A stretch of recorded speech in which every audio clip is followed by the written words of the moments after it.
두 분께 궁금하신 사항이 있으신 분은요, 여과 없이 손을 들어서 질문해 주시기 바랍니다. 우리 열정이 가득하신 아버님. 지금 개발을 해서 지금 성장하고 계시는데 그걸 특허를 출연 등록을 하시고 했습니까? 특허. 특허입니다. 특허. 네, 특허요. 특허. 예, 네네. 예, 특허. 부산이다 보니까 네네 특허. 네네네. 수가 못 알아들으셔가지고 특허가 뭐지? 특허. 예.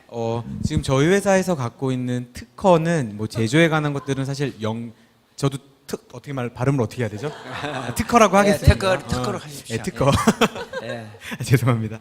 특허는 지금 사실은 제품 제조에 관한 특허들은 주로 이제 OEM 공장에서 많이 갖고 있어서 저희는 그런 기술 제휴를 많이 하고 있고요. 자체적으로는 상표 출원이라든가 그런 지적재산권 보호에 굉장히 많이 힘을 쓰고 있어요. 거기다가 한국뿐만 아니라 일본, 홍콩, 중국 그리고 이제 뭐 마드리드 출원이라 그래가지고 유럽을 통틀어서 하는 그런 것들 있죠. 그거랑 그다음에 뭐 미국 쪽 특허 출원도 다 진행을 하고 있고요. 근데 이게 처음에 이게 될지 안 될지도 모르는 상태에서 그거를 다 등록하는데 몇 천만 원이 들어가요, 사실은. 그렇기 때문에 시작부터 할 수는 없고 일단 나는 이 제품을 만들면서 중국에 팔아야지가 아니라 일단 한국이기 때문에 한국에서 조금 팔렸을 때 그걸 가지고 내가 내 수익을 챙겨야지가 아니라 지적재산권 강화에는 굉장히 많이 힘을 쓰고 있습니다. 첫 번째로 생각하는 거는 지금 그 지적재산권 문제고요.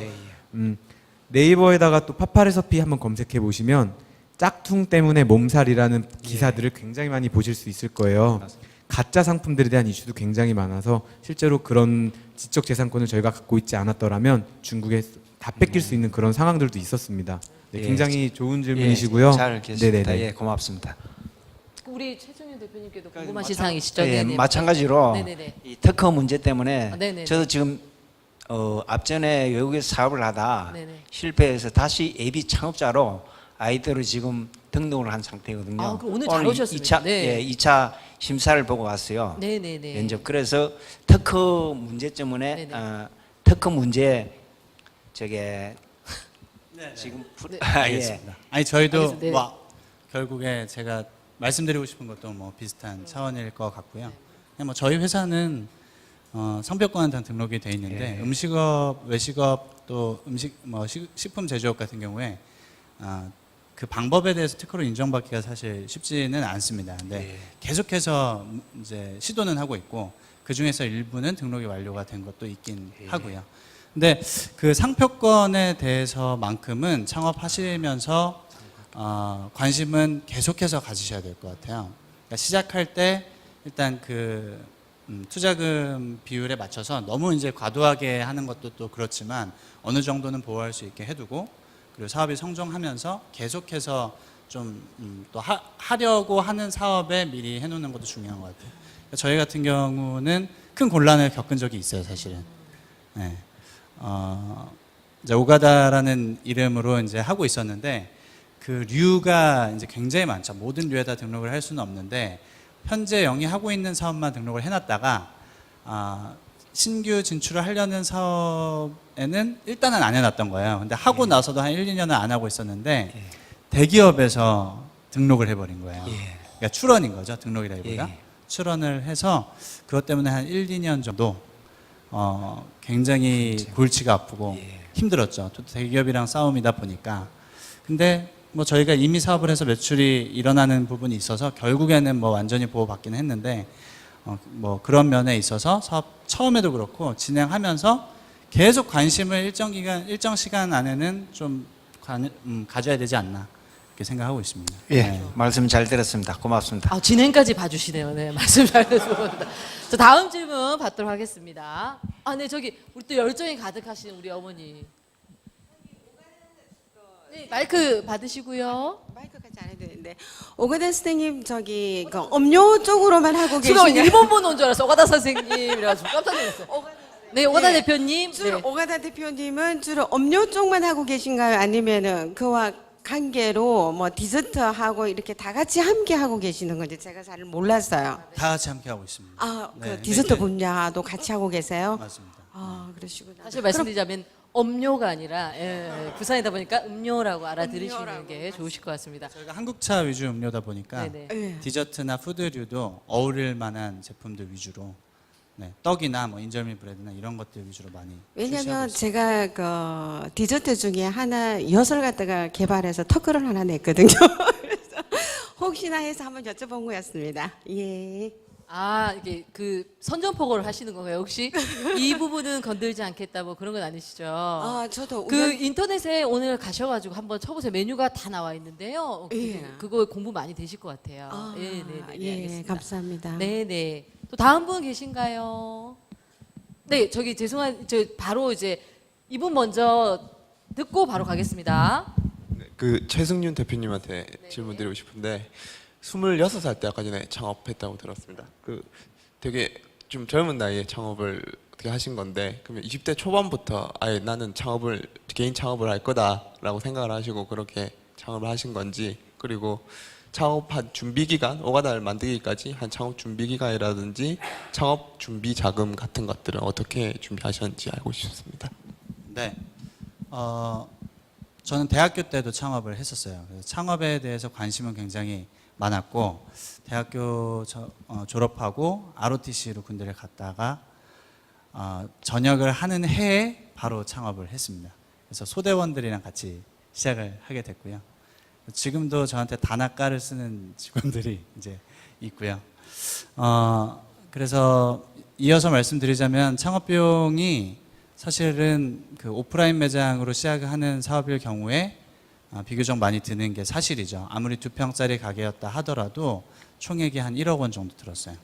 그래서 인테리어도 그렇고 자리도 좋았기 때문에 권리금도 있었고 보증금도 있었고 뭐 다 있었는데 그 1억의 투자금 중에서 제가 군대를 이제 장교로 있다 보니까 3천만 원 정도 모은 게 있었고 대학교 때 창업을 해서 또 아르바이트도 하고 뭐 과외도 하고 해서 한 2천만 원 정도가 있었고 그래서 5천 정도는 마련이 돼 있는데 나머지 5천이 없잖아요. 근데 그 정도는 있어야 했거든요. 1호점 오픈하는데 그래서 부모님한테 투자를 받았습니다. 그런데 어떻게 투자를 받았냐면 부모님께 뭐랄까 IR까지는 좀 거창하더라도 이렇게 PT를 했어요. 집에 피아노 위에 노트북 얹어놓고 PT를 했는데 제가 이러이러한 사업을 해서 이러이러한 목표를 가지고 이렇게 해 나갈 겁니다. 근데 제일 마지막 페이지가 1억 원 중에서 만약에 이게 망했을 때 소멸되는 비용이 있고 남는 비용이 있잖아요. 예를 들면 임대차 보증금은 남잖아요. 제가 아무리 망해도. 그래서 임대차 보증금과 최소한의 바닥 권리금이 한 5천만 원 정도고 만약에 정말 안 되면 인테리어랑 뭐 컵이랑 이런 거 발주해 놓은 거랑 이런 건 다 날라가는 거잖아요. 그거는 제 돈이다. 부모님 돈은 보증금이다. 이렇게 논리를 해서 말씀드리면서 마지막 페이지가 하이 리턴 제로 리스크 투자. 그래서 하셔라 이렇게 해서 이제 다행스럽게도 부모님이 이렇게 해주셔서 네 그때는 되게 불안해하셨는데 지금 좋아하시고 계십니다. 네. 그때 부모님께서 이렇게 해주신 게 정말 너무 이렇게 너무 확고하게 이렇게 성공할 것 같아서 해주신 것 같은지 아니면은 그냥 부모님이니까 해주신 것 같은지 어떠세요? 제가 볼 때 부모님이라서 해주신 것 같은데. 저는 사실 제가 그런 PT를 안 했더라도 부모님이 어떻게 해서든 제가 하고 싶은 거는 해주셨을 것 같긴 해요. 근데 부모님한테 이유를 만들어 드리고 싶었어요. 어차피 이걸 받기 위해서 하기보다는 되게 자랑스러워 하시면서 이렇게 해주시길 바래서 최선을 다해서 준비를 했었죠. 네. 김한균 대표님은 그 작게 시작하셨다고 하셨잖아요. 김한균 대표님도 그 초기에 자본을 어떻게 마련하셨는지 잠깐 들어봐도 될까요? 저 같은 경우는 학교 창업보육센터에서 했다 보니까 사실 인터넷 쇼핑몰 만드는데 한 30만 원 정도 들었고 사무실 보증금이 15만 원이었고 월세가 3만 원이었고 어디 지역을 말씀하신? 그냥 순간 깜짝 놀랐다 그죠? 네, 그냥 좋아하는 거 한번 해보자 이게 되게 컸기 때문에 전 딱 200만 원 있었는데요. 회사 생활도 했고 돈도 많이 그러니까 이런 활동들을 굉장히 많이 해가지고 돈도 가지고 있었지만 결혼을 일찍 했잖아요. 그래서 좀 제 돈으로 모든 걸 좀 마련을 해야 했기 때문에 딱 200만 원 가지고 사업을 시작을 했습니다. 정말 대단하신 것 같아요. 그죠? 이분하고 200만 원이라는데 기억해 두시고요. 제가 너무 놀래가지고 말이 꼬인 것 같습니다. 자, 다음 질문 또 받도록 하겠습니다. 아까 우리 분홍색 셔츠를 입으신 예, 두 분 다한테 질문 드리고 싶은데 네네. 이제 사업하시면은 매 순간 의사 결정을 하시잖아요. 의사 결정하실 때 뭐 데이터에 의존을 많이 하시는지 아니면 좀 직관적으로 결정을 많이 하시는 편인지 그걸 좀 알고 싶습니다. 저 같은 경우는 두 개가 조금 섞여 있는 것 같아요. 뭐 예를 들면은 직원들에 대한 어떤 의사 결정이라든가 뭐 영업적인 부분에 대한 좀 보수적인 성향과 조금 개방적인 성향으로 일을 하다 보면 두 개가 조금 항상 나뉘더라고요. 근데 예를 들어서 개방적인 성향은 이 제품이 될까 안 될까, 타사 제품들은 안 되는데 그럼 저희도 안 하는 게 맞잖아요, 데이터에 의하면. 근데 그런 쪽에서의 개방성에 대한 부분들은 조금은 직관적으로 하는 편이고요. 조금 보수적인 부분들은 영업 쪽이라든가 혹은 이제 직원들에 대한 그런 거라든가 이런 것들은 조금은 숫자에 많이 의존을 해서 그런 데이터들을 많이 받아서 그걸로 많이 통계를 많이 활용을 하는 편입니다. 근데 사실상 숫자에만 의존하는 것 자체가 스타트업에서는 저는 문화가 아니라고 생각을 하는 사람의 입장이라서 회사 내에도 여러 팀이 있지만 나눠요. 개념 없는 팀, 개념 있는 팀 이렇게 나눠가지고 개념 있는 팀은 조금 보수적이어갖고 저희는 회사 문화가 님자거든요. 뭐 저한테도 처음에는 이제 대표님 이게 아니라 한규님 이렇게 할 정도로 개방적인 문화들을 굉장히 많이 선호를 했었는데 보수적인 팀에서는 그런 님자 문화를 붙이되 굉장히 뭔가 위계 질서가 막 있는, 그리고 조금은 군대 문화가 조금은 남녀 간에도 조금은 있는 편인 것 같고요. 그래서 개방적인 부분들은 또 굉장히 유하게 막 토론을 하는데도 막 실장급 임원분들이랑도 막 격하게 싸우기도 하거든요. 그랬을 때 이런 부분에서는 직관에 많이 의존을 하고요. 이런 부분에서는 좀 숫자에 의존을 하는데 초기에는 굉장히 다 직관에만 의존을 했던 것 같아요. 숫자 매출은 별로 한 3년까지는 저희 회사 매출이 얼마인지 몰랐어요. 저는 그냥 직관에만 계속 의존을 했던 것 같아요. 그래서 이거는 사실 저 역시도 어느 정도 섞여 있겠지만 정말 스타일마다 다 다를 것 같아요. 네, 굳이 제 스타일을 말씀드리자면 저는 결정을 굉장히 빨리 직관적으로 하는 편이에요. 네, 그런데 그것이 어긋나지 않기 위해서 평소 때 숫자를 많이 보는 편이에요. 그러니까 결정을 위해서 숫자를 보게 되면은 결국에 내가 원하는 방향, 직관에 따라서 원하는 방향대로 숫자를 맞추려는 경향이 너무 커지기 때문에 오류가 오히려 생기거든요. 그러면서 타이밍만 놓치게 되기 때문에 일단은 어떤 문제가 생기거나 아니면 목표를 정해야 될 때 거의 아무 논리 없이 빡 이건 이거야 라고 정해놓고 가는 걸 좀 그러면 스피드 경영을 하려고는 합니다. 근데 그게 되게 오류가 심할 수 있잖아요. 그래서 그거에 대해서 보안은 평소 때 업계 잡지나 또 뭐 인터넷 서칭이나 이런 걸 많이 해가지고 좀 많이 그런 게 좀 중요해요. 평소 때 공부가. 네. 그렇죠. 평소 때 공부를 좀 많이 하시는 게 중요할 것 같습니다. 혹시 창업을 준비하고 계신 건가요?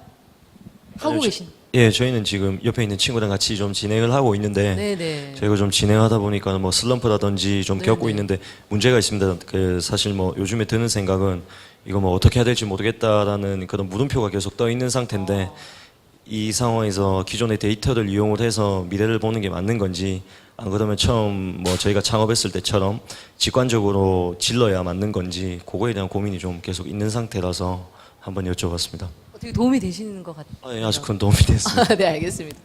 사례가 하나 있는데 네네. 저도 사실 200만 원 갖고 시작했잖아요. 그러니까 초기 3년은 굉장히 직관적이었던 이유가 잃을 게 없어서 그냥 해도.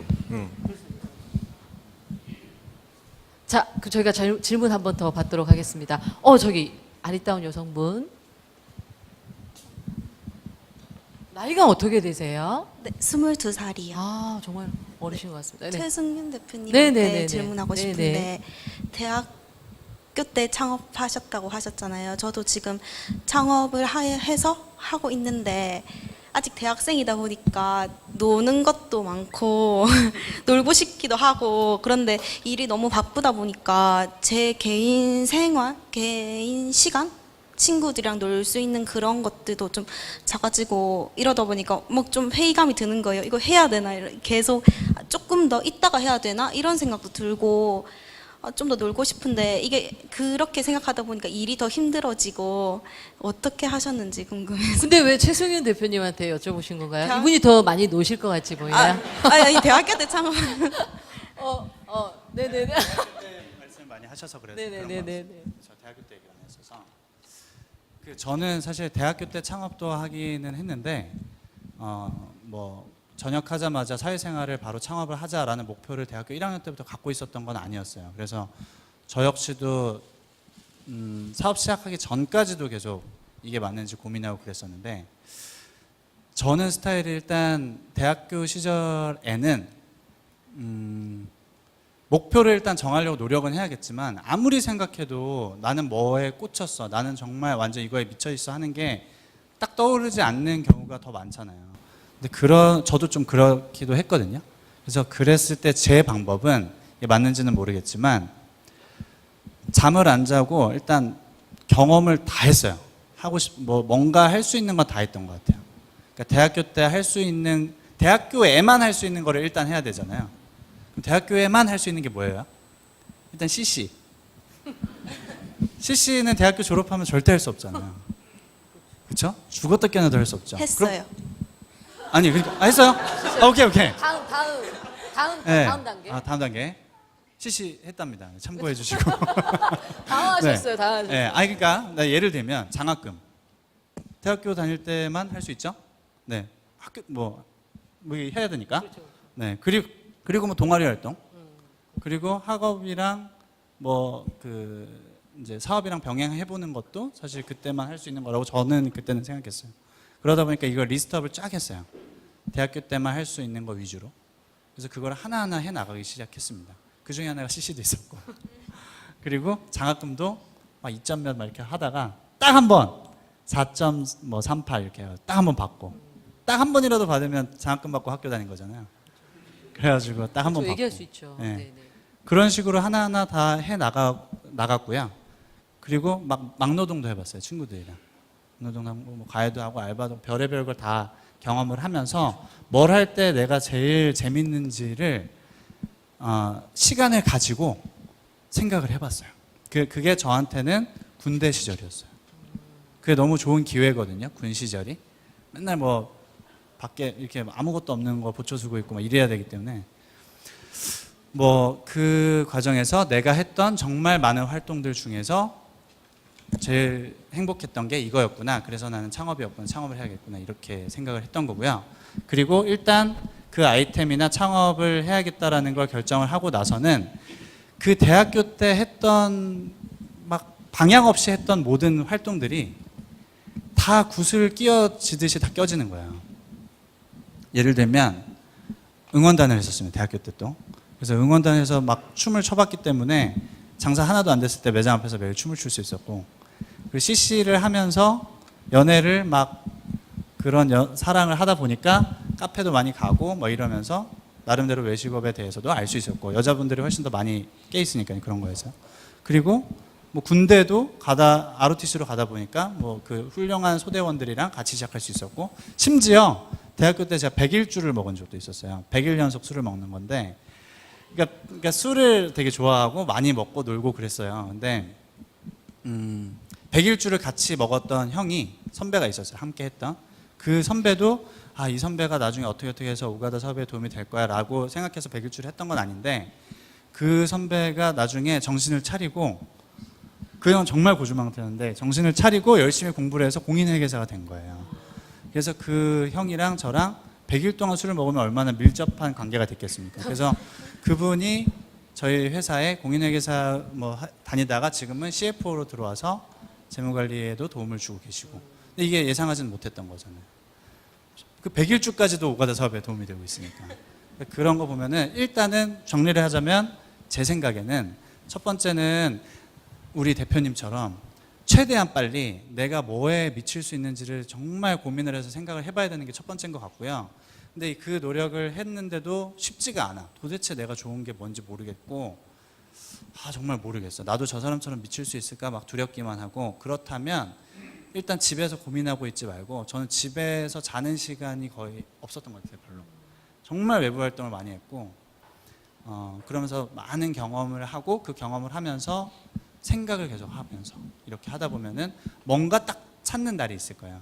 그럼 그 다음에는 짜자자자 모든 게 스토리가 되지 않을까 그렇게 생각합니다. 아 근데 정말 좋은 얘기 해주셨어요. 정말로. 그러니까 우리 대표님 말씀하신 것처럼 경험을 많이 해보세요. 경험을 많이 해보시면 우리 김한균 대표님이 아까 그 강의하셨던 것처럼 인연이라는 게 만나게 되거든요. 그러니까 어떻게 될지 모르는 거기 때문에 경험을 많이 해보세요. 그럼 지금 당장 하고 싶은 게 있나요, 혹시?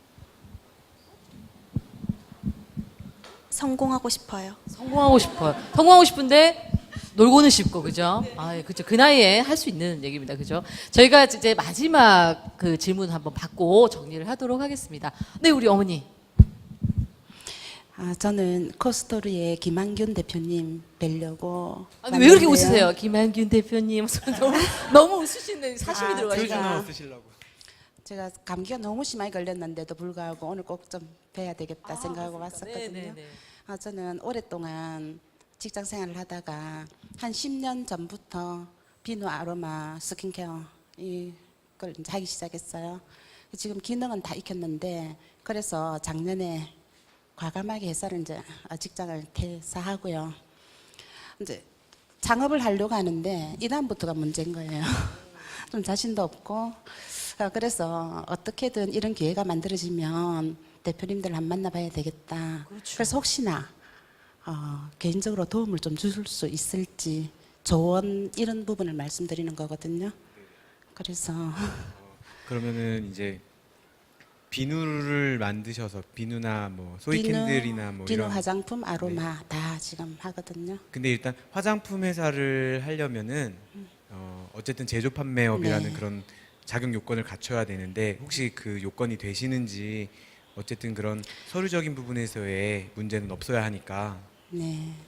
그래서 그 제조 허가 또 뭐 화학 분야 전공자 한 명 필요하고 막 이런 부분들이 어떻게 준비를 하고 처리를 해야 될지 그런 부분이 좀 높은 산인 것 같아가지고요. 제 이야기를 하나 해드릴게요. 화장품이라는 거 사실 제조하려면 MOQ가 3,000개, 5,000개, 10,000개. 근데 저 200만 원으로 했다고 했잖아요. 근데 아까 전에 대표님이 말씀하신 것처럼 저도 회사 다니면서 그런 연구소들 많이 보고 화장품 만드는 거 이런 것들 많이 봤잖아요. 근데 MOQ가 굉장히 작은 아이템이 있었어요. 저한테. 그게 저한테 오일이었어요. 그때 당시에. 오일 딱 100병 만들었거든요. 오일 100병 실제로 랩에서 이렇게 만들고 뭐 물론 위생적으로 깨끗하게 만들었지만 막 무언가 화장품처럼 크게 만들지 않아도 됐었어요. 그래서 오일로 시작해서 그 100만 원이 뭐 200만 원이 되고 200만 원이 300만 원이 되고 막 이렇게 커졌거든요. 근데 지금 이제 오신 분께서 지금 보신다면은 제가 팁을 드리자면은 비누는 그냥 공산품에 들어가기 때문에 일단 비누로 가볍게 먼저 시작을 해보시는 건 어떨까라고 조언을 드리고 싶어요. 그리고 물론 판매 채널이라든가 루트나 뭐 그런 유통적인 부분에서도 신경을 쓰셔야겠지만 그런 개인적인 조언이 있다면 뭐 이제 아까 SNS로 연락 주시면은 뭐 어디서 어떻게 판매를 해야 하고 이런 것들에 대해서는 저희도 좀 알려드릴 수 있으니까 네, 뭐 화장품이나 이런 쪽으로 접근을 고민을 하는 시간에 사실 제일 먼저 할 수 있는 게 비누인 것 같아요. 그래서 비누 먼저 팔아보시고 여기 대표님이랑도 지금 오늘 뵀지만 사실 카페에서 그런 천연 비누들도 굉장히 많이 판매도 이루어져요. 그래서 뭐 부산에도 있는 그런 카페들에서도 사실 제일 먼저 영업을 할 수도 있고 오일이 지금 시간 때문에 제가 지금 좀 마음이 급한데요. 오일이 제가 100병을 팔았지만 한 90병은 인터넷으로 팔았는데 10병이 남는데 이걸 갖고 있으면은 돈은 아니고 제가 쓰기도 뭐하고 저는 이 100병을 팔아서 빨리 자본금을 회수를 해야 되는데 어떻게 했냐면 인터넷에서 38,000원이니까 그때 당시에 영업이나 이런 걸 전혀 모르는 상태에서 원주에 있는 산후조리원이랑 이런 데 가가지고 저희가 이걸 인터넷에서 38,000원에 파는데요. 제가 이거를 저희가 원가가 이 정도 되는데 잘 모르니까 원가를 막 얘기를 하죠. 얼마에 만드는데 이 정도만 이윤을 남기고 여기다가 이렇게 팔게요. 그래서 얼마나 불쌍했었으면은 산후조리원에서 하나씩 그걸 사줬어요. 정가 38,000원짜리를 그 병원 산후조리원에서는 18,000원에 사주고 그 사람들은 거기서 할인해서 35,000원에 팔고 근데 그 한 병이 나중에 10병이 되더라고요. 지금도 계속 그렇게 돌아가고 그래서 저는 비누로 해보되 인터넷으로 정말 제일 간단하게 뭐 11번가 뭐 오픈마켓에 가장 먼저 해볼 수 있는 거고, 주변에 그런 사람들 내가 비누 한번 만들어 봤는데 한번 써봐. 주변에 아마 그 어머니께서 그런 만드시는 거를 아는 분들이 있다면은 예, 관심 가질 것 같아요. 그 단계까지는 다 구상이 돼 1단계, 2단계 뭐 다 구상이 돼 있거든요. 근데 이제 2단계가 딱 문제인데 1단계는 이미 비누 사업은 언제든지 하면 되니까. 그래서 그거는 이제 제가 공방하면서 판매하면서 교육하면서 온라인 오프라인 오프라인을 같이 병행하고 이게 다 돼 있는데 이제 지금 그걸 하고 스킨케어- 계세요? 아니 할 거예요. 그거부터 하신 다음에 제가 2단계를 아, 네. 도와드릴게요. 예, 알겠습니다. 네. 그걸 빨리 그래서 시작하시는 그 게 좋을 것 부분에 같아요. 도움을 네네. 근데 감사합니다. 1단계 안 하시면 2단계 도움 못 드려요. 그러니까요. 우리 선생님 그 아까 페이스북 그 주소 있으시잖아요. 네. 그 이렇게 여쭤보시면 예. 더 좋으실 것 같아요. 도움 많이 주실 것 같습니다. 그래서 제가 네네네. 1단계 먼저 시작할 건데 예, 2단계가 예. 딱 문제라서 그러니까 지금 1단계를 먼저 이제 네. 하셔야 되니까 그죠? 네. 아직 네. 알겠어요. 1단계 걱정부터. 예. 네. 이게 네. 알겠습니다. 네, 저희가 이제 시간 관계상 이제 마무리를 할 건데요. 저희가 한 줄로 한번 말씀을 해 주실 수 있으실까요? 너무 좀 죄송한데 앞으로 내 꿈이 있다면, 지금 물론 다 이제 성공의 가도를 달리시고 계시지만 그래도 내가 좀 이루고 싶은 꿈이 있다면 한 줄 평도 괜찮고 간단하게 얘기해 주시면 감사하겠습니다. 우리 김한균 대표님부터. 제가 가장 많이 하는 얘기인데, 인생의 전부는 사랑하고 일하고 사랑하자. 이 얘기를 제가 카톡 대화명에도 이게 돼 있고, 20대 좌우명은 그랬어요. 생각하고 움직이는 것은 20대의 사고방식이 아니다. 이 얘기들로 20대 강의를 했다면, 30대의 제 바람은 저 5월 달에 아기들 집에 딱 5번 간 것 같아요. 그래서 가족들이랑 조금 더 시간을 많이 보내는 게 제가 조금 지금 하고 싶은 꿈입니다. 네, 알겠습니다. 우리 최종희 대표님.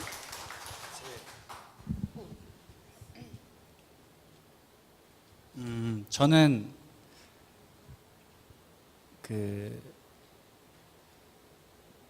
뭐 굉장히 큰 꿈을 많이 얘기를 하고 다니는 편인데요. 아까 강연 얘기에도 나왔지만, 근데 정작 제 자신을 사랑할 시간이 없을까봐 그거에 대해서 항상 신경 쓰는 편이거든요.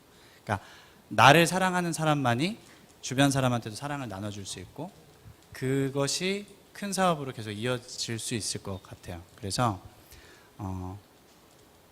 하루하루 나를 사랑하는 사람이 되는 게 꿈입니다.